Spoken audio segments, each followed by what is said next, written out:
Hi guys, welcome back. Today I'm going to show you how to make this scythe that the skeleton dude here is holding on to.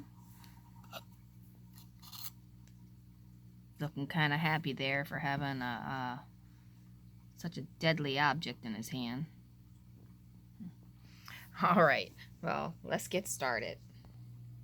Alright, so the first thing you need to do is get yourself a little wooden dowel. This is very, very thin. It's about an 1/8 inch in diameter. Get yourself a Sharpie of some sort, black permanent marker, or you can just paint it with some black acrylic and wait for it to dry. This seems to be the quickest though. Alright, then you want to get yourself some aluminum from a cake pan, you know, the disposable kind. That's what I did. See a little sticker on the back? And if you don't have access to that, the Home Depot sells aluminum sheets. This is actually better quality than this. This is like 4 times thicker, so this will last longer. However, with both of these, you don't want to let kids play with it because they are sharp on the edges and you don't want to get, you know, cut. Next thing you want to do, you want to go ahead and cut yourself out something that looks like it could be a scythe. All right, but you want to start out like a straight line.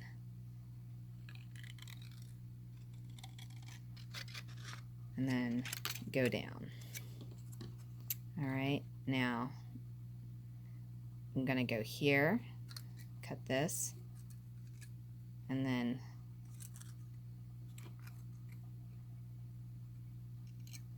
cut it just like that.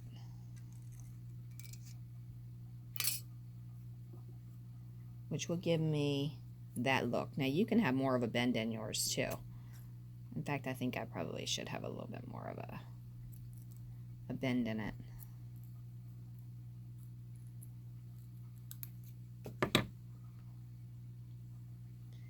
Okay, so as you can see, it does bend. All right, now once you have that done, then you want to go ahead and take your stick that you have and you want to wrap that around it.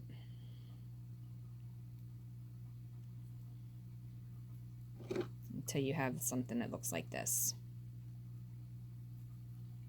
All right. Now that one's a little bit small, but that's as simple as it is.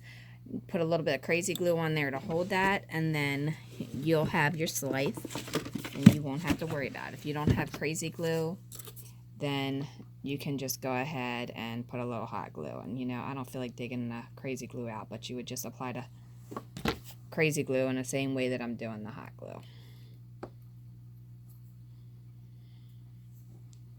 And then it won't fall off. All right, and then there you have it. And if you want to push it down a little bit more, you probably could. But there you go. All right, thanks for watching. Hopefully this tutorial was helpful, and we will see you in the next video. Like and subscribe. Leave a question, suggestion, or comment below. If you like to do furniture and stuff, check out my website. There's lots of templates on there that you can download for free. Wallpaper, backsplashes, floor tiles, that's also on there. It's free printables. So check it out, dollhousetutorials.com, and hit the bell to be notified if you want to see more. Thanks a lot. Have a wonderful, wonderful day.